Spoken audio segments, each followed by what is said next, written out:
Okay, remember the many times I said I'm sticking to the games? Yeah, I lied. The poll telling me to do this video got half as many views as the last video as of the time of my writing this, which is a crying shame. Let's get some hype points in here, guys. Share these videos with your friends. Spread the gospel of Fez Yep. We'll turn my channel into the next big religion here on YouTube. Anyway, today we're going to be looking at the worst of the Sonic and Mario shows, figuring out which show is the worst from its respective series, and pitting those against each other. There's a lot of dog shit here too. Also, I said in my worst DS games video, I wouldn't be looking at spin-offs like Peach and Yoshi games. Anything I looked at had to have Mario in the title. Now, that was only so I wouldn't have to look at a million Mario titles. It was out of laziness, really. But I guess I'll keep that going here. So, no Knuckles show, unfortunately. Shabbat dinner with Knuckles and soccer chanting isn't what I expected from the Sonic series, but it's also one of the greatest things to ever hit televisions. Okay, with that being said, last time I covered Mario first, so this time I'll do Sonic. Get his lazy dog shit TVs out of the way first. That's no good. I've been throwing around the idea of including web series like The Dark Beginnings and the Sonic Racing stuff. The animation there is peak, and we deserve a real show in that format. But I think I'll just stick to the Wikipedia page's television series list, starting with Adventures of Sonic the Hedgehog. This was basically the only one of these original shows I didn't grow up with. I had a couple DVDs of this, but every time I put it on, it felt like it was some Cocomelon shit. I mostly got the DVDs for collecting purposes. Still have them to this day. Adventures of Sonic the Hedgehog was Sonic on drugs. Seriously. The memes from this show are top-notch. Even better than Hotel Mario stuff. Hey, Luigi. I hope you made lots of spaghetti. But the show itself is pretty bad. Now, it's obviously bad, even children can figure that out, and that kind of adds to the charm. In a weird way, though. Like, it's not one of those, it's so bad it's good shows, but for some reason it has a certain energy about it, an aura that I just can't quite define. The show follows a different story every episode, with the overall premise being Robotnik doing evil shit, with Sonic and Tails trying to stop him. And then you rinse and repeat. A lot of the show follows this, and everything in between seems to be based around the writer saying, hey guys, you know it would be batshit crazy to put on television today? Let's do that. That certainly makes things interesting. While you already know how things will end, you don't know how we'll get there. Because it is, like I said, batshit fucking crazy. Also, where would we all be right now without the Pingus meme from the YouTube poop days? Snoopingers! YouTube poop walked, so shitty AI-generated shorts, reels, and TikToks could run and dominate the market and kill small content creators like me. This show is not good, but I've seen some more recent kid shows, and honestly, in comparison, it's not that bad. I promise I'm not just out there watching kids shows. I've got two very little siblings, who I promise have never seen this channel with how much I cuss like a damn sailor. And if you are watching this, you better be subscribed. Honestly, cussing might just be better than some of the brain rot filth kids watch these days anyway. And that same sentiment, minus the cussing, goes for Adventures of Sonic the Hedgehog as well. Moving on, we have Sonic the Hedgehog, commonly known as the Sat AM show, because it aired on Saturday mornings. Real creative, guys. The Sat AM show is a bit more serious than the Adventures of Sonic the Hedgehog, where they turn their brain off to make that one. This one is definitely more substantial. Robotnik has taken over the world and is turning all of the woodland critters into robot slaves. Sonic and Tails are members of the Freedom Fighters, led by Princess Sally Acorn. I only have 2 pieces of Sally Acorn merch too. Her stuff is hard to come by, man. Sonic is by far the most capable physically of all the Freedom Fighters. The show kind of tackles some bigger questions too. The pain Bunny experiences after losing half of her body. Well, sort of losing half of her body. Sonic's relationship with his uncle, who has been roboticized. Their struggle against someone seemingly unstoppable. Royal family ties. Trauma the characters are having a hard time getting over. Antoine being a coward. It tackles things that no other Sonic series looks at. I loved it growing up. Again, I got the whole 2-disc set for my birthday at some point. My friend got the Super Mario World DVD set too, and we watched that, but more on that show later. Sat AM is refreshing. There was a while where you just wouldn't see Sonic take anything seriously. Baldy nose hair! That's the best thing I've heard all day!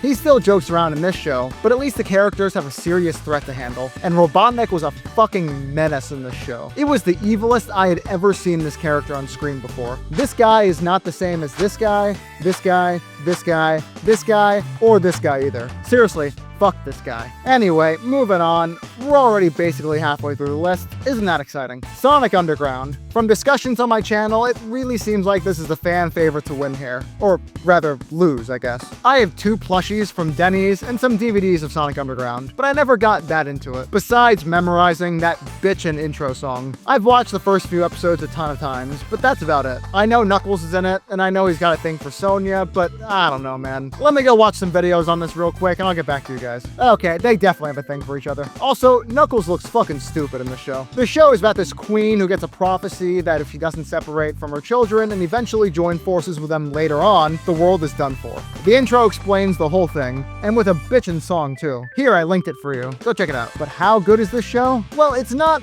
quite as good as the other 2 classics. And I say that with Adventures of Sonic the Hedgehog being considered. It just didn't have a place. Adventures of Sonic the Hedgehog was some brain-dead shit, and SatAM took itself seriously. But this one just feels somewhere in the middle. And that isn't an exact slot for it. I mean, every single fucking episode, the 3 kids, Sonic, Manic, and Sonya, win with the power of music or some shit. They each have a magic medallion that lets them conjure instruments to help them fight Robotnik and his forces. No way a guitar is more useful than Sonic's speed, bro. We also have never seen these medallions or their instruments ever again, but that's not a huge shocker, is it? The show is bad pacing, doesn't make us care about a damn thing, and the songs they sing are the epitome of mid. Sonic Underground has some aspects that make it feel better than Adventures of Sonic the Hedgehog. It feels like a higher budget went into this, which it definitely did. But for what Adventures of Sonic the Hedgehog is, and the role that series plays in the world, I think it's better than Sonic Underground. I want to like Sonic Underground. I really do, but man, it fucking sucks. With the next 3 options being Sonic X, Boom, and Prime, it's no shocker Underground is our winner here. However, I'll take a quick look at these other 3 in case you're unfamiliar. Sonic X was an anime, the only one of its kind, and I grew up with it on 4Kids. I also have a bunch of Sonic X merch, but it's never enough. Sonic X takes place in a world where Sonic and friends get warped to Earth by chaos control. Sonic and pals find themselves holed up with rich kid Chris Thorndike, this motherfucker. They fight against Eggman a bunch of times, there's some weird roulette thing he plays, the world kind of gives Eggman whatever he wants over and over until Sonic stops him. We also have the adventure parts of this show where both Sonic adventures happen, but they're handled a bit differently to include Chris. And also, some form of Sonic battle happens too. Eventually, Sonic and friends make it back to their world and Chris spends every waking moment of his adult life trying to meet his weird friends again. Bro is a furry confirmed.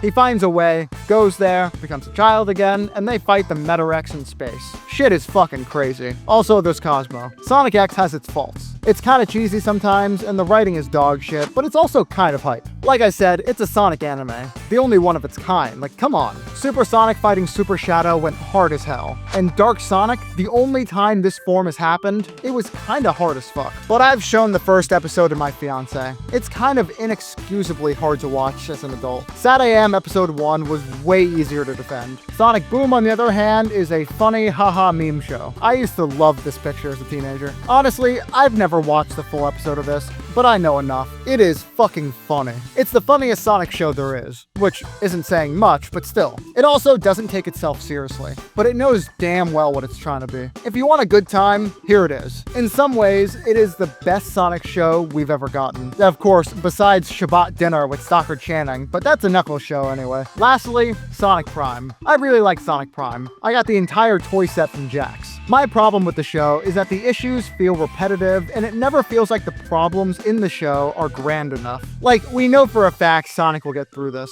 and we even kind of know how. Now, that's usually the case, but like, with the Sonic movies, for example, you're on the edge of your seat. As Moist Critical once said, here in Sonic Prime, you're on the edge of bullshit. That said, I do like Sonic Prime, and the ending is kinda cool. My criticism isn't a huge one, and the show just needs more aura. And that's it. Sonic Underground is the worst one. You guys already knew how this would end, let's be honest. Now for Mario. There's a lot of random bullshit out there, like random Mario clips on VHS, Supercade, Donkey Kong episodes featuring Mario, and a bunch of other shit. If you don't know what those 2 examples are, there's a video talking about tons of forgotten Mario cartoons in the description. The video was brought to my attention by none other than the person who suggested this video idea, JJ's Descriptions 4807. You can all thank him for guiding me away from the games. Just kidding. Appreciate you and your support, my man. Anyhow, I'm gonna be doing the same thing that I did for Sonic, going off the Wikipedia page. There's only 3 shows here though, and thank God for me. First, we have the Super Mario Bros. Super Show. You may be familiar with this intro.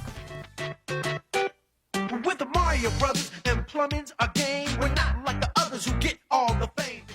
I find myself saying, "We're the Mario Brothers," at least 5 times a year to myself. This show was before my time. Although, so were the Sonic shows from Deke, but that's neither here nor there. Some of the show is live action and some of it is cartoon. Well, actually, most of it is cartoon, but the start and end are live action. Nobody necessarily thinks that this show is good. And I guess that goes for all of Deke, since it's been a recurring issue in this video, but it is a treasured piece of history. The show transitions to cartoon with Mario and Luigi getting sucked into the Mushroom Kingdom through a drain they're clearing. As plumbers, you know. The movie does all of this so much better though. I will say, even though the writing isn't faithful to the games, it's still way more tolerable to watch this as an adult than to watch some of the early Sonic shows. Although I guess those shows weren't faithful to the games either. This show knows what it is. The writers knew Nintendo didn't give a flying fuck about any of this. They were making too much money over there. So the writers just had fun with this along the way. And it is kind of fun. I'd recommend anyone to go watch an episode or two. Would I recommend watching all of it though? Only if you're a huge Mario fan. But keep in mind, my office looks like this, and even I haven't watched all of Sonic Underground. The next show is from the same company, The Adventures of Super Mario Bros. 3. They really had a copy of the fucking 3. There's no more live action segments here or anything either, and the power-ups are all pretty consistent with what's in the game. I forgot to mention, in the first show, they use a superstar to get fire powers. The writers clearly had never even touched the game cartridge. I say it's more faithful, but also the first episode I watched here to make this video was episode 2, Reptiles in the Rose Garden. Here we see Wendy, one of the Koopalings, wants America for her birthday. Apparently, Bowser has the power to just pop into Washington, D.C. and abduct the entire fucking White House. Man, we are so cooked without Mario. Also, the characters refer to Earth as the real world, which implies that not only is the Mushroom Kingdom not real, but also that the characters there know it's not real. That has gotta be a sad life. The show is a lot of the same silliness. Honestly, there's not a lot to say. Mario and friends have to save the day from all of Bowser's antics and save us all. Or save the inhabitants of the Mushroom Kingdom sometimes too. When they're not busy dicking around in the real world anyway. Real quick, look at this clip of Mario saving the White House by installing a super drain. He walks up with a wrench and decides halfway through, fuck this wrench. Why the hell did he bring it over in the first place? The last show is the Super Mario World show. It's to promote the game Super Mario World. Would you believe me if I told you this shit is exactly the same as Super Mario Bros. 3 show, but with Super Mario World power-ups and characters? They scrap Toad entirely and replace him with Yoshi and Oogtar. Surprise, good old Oogtar isn't available in Mario Kart and Mario Party these days. Everyone loves Oogtar. The whole show takes place around these cavemen who are nice, but really, really stupid. Mario and his friends have to stop Bowser from shaking things up. Oogtar is an ugly fucker who's trying his best to be annoying. Yoshi barely knows how to talk. Honestly, Scooby-Doo might be more literate than he is. It's a real weird show. In some ways, it's even weirder than the Super show. And in some ways, that one is definitely weirder. The Mario 3 show is the most normal one here, and that's saying something when they go into the real world. I guess if I had to pick which one is worse, it's the Super Mario World show. It's just kinda weird, and the addition of Oogtar has always thrown me off. It's also just really weird having Mario and friends be the smart people in town around the cavemen. It feels kind of mean, but I just can't say who it's supposed to be mean against. That said, Sonic Underground is better than Super Mario World, a sentence you'll never hear me saying about any of the games. Mostly because there is no Sonic Underground game, but also because Super Mario World is fan-fucking-tastic. Sonic Underground isn't great. In fact, it's pretty bad. But the music is at least pretty mid, and that takes up some of the watch time. Whereas with Super Mario World, you're locked into a full episode's antics without a song break. Imagine that. It's not like I can say Super Mario World has a better story though. Sonic Underground makes some attempts to be good. These pretty much fail every time though. It does come off worse than Mario's purposeful goofiness, but I'll take it over Mario World any day. And that's the worst TV show between the two series. Remember to subscribe if you liked the video, and go watch my last video, because for some reason YouTube decided it was done showing my video off. Can't wait to see you guys in the next one. I'll see you later.